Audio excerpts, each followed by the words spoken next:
안녕하세요. 5- 요구사항 수집입니다. 요구사항 수집은 범위관리에서 가장 많은 출제 범위를 계속 유지하고 있는데요. 수집 프로세스 정의보다는 데이터 흐름도가 중요하다고 볼 수 있습니다. 첫 번째, 요구사항 수집 프로세스 정의에서 키워드는 프로젝트 목표를 충족하기 위해서, 일반적인 저희가 알고 있는 프로젝트의 목표는 QCD죠. 즉 퀄리티하고 코스트 그리고 딜리버리를 충족하기 위해서 이해관계자의 필요와 요구사항을 결정하고 또 문서화하고 관리하는 프로세스입니다. 결국 이해관계자들이 필요로 하는 요구사항들을 수집해서 최종적으로 요구사항 문서 또는 요구사항 추정 매트릭스에 문서화하는 프로세스라고 기억하시면 되겠습니다. 두 번째로 요구사항 수집의 데이터 흐름도 중에서 여러분들이 기억하셔야 될 거는 투입물입니다. 투입물은 5.2이기 때문에 당연히 5.1 범위관리 계획 수립의 산출물인 범위관리계획서와 요구사항 관리계획서는 당연히 들어오는 거고요. 요구사항 수집은 주체가 누구라고 말씀드렸죠? 그렇죠. 이해관계자이기 때문에 이해관계자 식별, 저희가 아직 배우진 않았지만 13.1이라는 이해관계자 식별의 산출물인 이해관계자 등록부, 이 안에 프로젝트에 관계된 이해관계자 리스트, 즉 목록이 포함되어 있는 거고요. 이 사람들을 대상으로 저희가 요구사항을 수집해야 된다는 겁니다. 하지만 프로젝트에서는 이해관계자의 R&R에 따라서 원하는, 또한 우리 프로젝트에 과연 긍정적인지 또는 부정적인지 이러한 관리 전략, 그것은 어디 포함되어 있느냐? 13.2에 있는 이해관계자 관리 계획서에 있기 때문에 이것까지 포함해서 확인을 하셔야 되고요. 또 하나, 저희 사장에 배운 것 중에 상위 수준의 요구사항이 포함된 게 있었습니다. 어떤 거죠? 네, 그렇죠. 프로젝트 헌장을 참조해서 여러분들이 요구사항 수집 프로세스를 진행하셔야 됩니다. 다음으로 주요 IT 투여고요. 투입물은 방금 전에 설명드린 저희 내용하고 동일한데, 여기서 한 번 더 기억하셔야 될 거는 프로젝트 헌장과 또 하나 이해관계자 레지스터, 즉 등록부가 사용된다는 거, 여기까지만 기억을 하시면 될 거고요. 저희가 도구및 기법은 많아서 도구및 기법 보기 전에 산출물부터 보시면은 저희가 수집되고 그리고 정의되고 그리고 문서화된 최종적인 문서는 결국 요구사항 문서가 되겠죠. 요구사항 문서가 되실 거고요. 또 하나, 저희가 요구사항에 대해서는 향후에 어떤 단계로 넘어가야 되냐, 결국 요구사항에 대해서 저희가 설계 항목에 반영이 돼야 되고요. 그리고 저희가 흔히 얘기하는 시공이나 개발 단계, 그리고 그 이후에 저희가 테스트나 아니면 시운전, 그리고 최종적으로 양산 또는 서비스, 제품이나 서비스 결과물로 저희가 최종적으로 나오는 걸로 지속적으로 추적이 돼야 된다는 거죠. 그런 걸 기록한 게 요구사항 추적 매트릭스입니다. 산출물이 두 가지가 나오는 거고요. 요구사항 수집의 주요 TNT를 보시면은 시험에 자주 출제되는 것도 있습니다. 하지만 여러분들이 전반적으로는 아셔야 되겠죠. 첫 번째가 인터뷰죠. 인터뷰는 ROI가 가장 높은 겁니다. 어떤 ROI가 가장 높느냐? 저희가 시간을 사용한 대비 가장 효과적으로 이해관계자로부터 요구사항을 수집할 수 있는 거고요. 그리고 단점으로 보자면은 잘못된 이해관계자를 선정 시에는 당연히 잘못된 요구사항을 수집할 수 있다는 단점이 있겠습니다. 두 번째는 핵심 그룹이고요. 핵심 그룹에서는 여러분들이 보시는 것처럼 가운데 숙련된 조정자가 들어가게 됩니다. 지금 여러분들이 예전에 TV에서 보셨던 백분 토론, 그리고 끝장 토론이라고 저희가 얘기했었는데, 그러한 방식으로 보면 되는 거고요. 거기에서 왼쪽이나 오른쪽 또는 전반적으로 프로젝트 관련된 이해관계자들을 대상으로 해서 대화식으로 토론을 진행한다는 것이 핵심 키워드가 되겠습니다. 다음으로 세 번째로 요구사항 수집의 주요 기법으로서는 심층 워크숍이 있는데요. 여러분들이 일반적으로 회사에서 수행하시는 거, 워크숍하고 동일하다고 보시면 되겠습니다. 그래서 개요에서 보시면은 핵심적 복합 기능이라는 거죠. 크로스 펑셔널이라는 겁니다. 그래서 개별 혹은 단일적인 기능보다는 복합적인 기능에 대해서 집중적으로 모든 이해관계자가 모여서 단기간에 저희들이 원하는 요구사항을 신속하게 정의하거나 또는 요구사항에 대해서 이해관계자들이 다수적으로 좀 상이하게 느끼는 거에 대해서 이견 조정도 가능하다는 겁니다. 장점은 말씀드린 거하고 동일하시고요. 그래서 심층 워크숍은 사례에서 시험에서 의외로 또 많이 출제가 되십니다. 그래서 사례에서 대표적으로 얘기하는 게 JAD, QFD, 그리고 5판에서 추가된 유저 스토리라는 게 있습니다. 첫 번째 합동 애플리케이션 개발은 소프트웨어 개발 시점부터 사용자와 그리고 소프트웨어를 개발하는 개발팀이 모여서 소프트웨어 분석 또는 설계를 시작하라는 거고, 그리고 품질 기능 전개 같은 경우는 초기에 그 합동 애플리케이션과는 다르게 VOC, 즉 고객의 목소리죠. 고객의 목소리를 들어서 초기에 요구사항 수집, 그리고 마케팅부터 시작하라는 의미로 보시면 되겠습니다.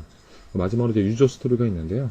그 애자일 방법론이라고 이터레이션을 가장 짧게 가져가는 방법론이 있습니다. 거기에서 고객에게 요구사항을 수집하는 또 하나의 기법이 되겠습니다.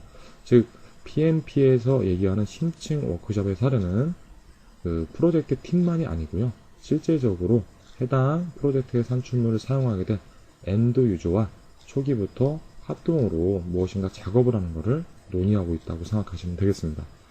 네 번째로 집단 창의력 기법이죠. 말 그대로 그룹 크리에이티버티 테크닉입니다. 많은 새로운 아이디어를 수집하라는 거고요. 첫 번째가 브레인스토밍입니다. 가장 대표적으로 시험에 많이 나오고 있고요. 브레인스토밍의 목적은 다양한 아이디어를 창출하는 겁니다. 서로 비판하지 말라는 거죠. 그리고 뭡니까? 질보다는 양이라는 겁니다. 두 번째로 델파이 기법이라고 이제 오판에서는 사라졌고 이게 이제 리스크 쪽으로 많이 옮겨가고 있는 추세인데요. 델파이 기법은 키워드가 딱 있어요. 선정된 전문가 그룹에게 익명으로 설문지를 계속 보내는 거죠. 그리고 중간에 조정자는 그동안 응답 온 사람들에 대해서 다시 한번 취합을 해서 아직도 회신을 주지 않은 사람들에게는 지속적으로 설문지를 계속 피드백해서 받는다는 겁니다. 그래서 응답은 누구만 볼 수 있다고요? 그렇죠. 사회자만 볼 수 있도록 익명성을 보장한다는 것이 또 하나의 키워드고요. 그 집단 창의력 기법의 세 번째로 아이디어 마인드 매핑이라고 있습니다. 이것은 방사형으로 들어가는 거예요. 그래서 마인드맵을 사용해 보시는 분이 있으면 쉽게 이해가 되실 텐데, 특정한 주제에 대해서 그 주제에 관련된 혹은 주제를 달성하기 위해서 방사형으로 저희가 아이디어를 계속 넓혀나가는 것을 얘기합니다. 네 번째로는 친화도고요. 저희가 보통은 브레인스토밍 이후에 관련된 요소끼리 묶다 보면은 상위로 계속 그룹핑이 돼가는 개념입니다. 그래서 친화도는 뭐예요? 수많은 아이디어를 계속 그룹핑하는 과정이다. 이렇게 보시면 되겠고, 다기준 의사결정 분석도 오판에서 추가된 건데요. 하나만 가지고선 저희가 요구사항 아니면은 생각하지 말고 여러 가지 다기준, 말 그대로 멀티 크리테리아죠. 다기준을 가지고 의사결정 분석하라는 건데, 쉽게 생각하시면은 여러분들이 차량을 구매하실 때 다양하게 보시죠. 그거라고 보시면 되겠습니다.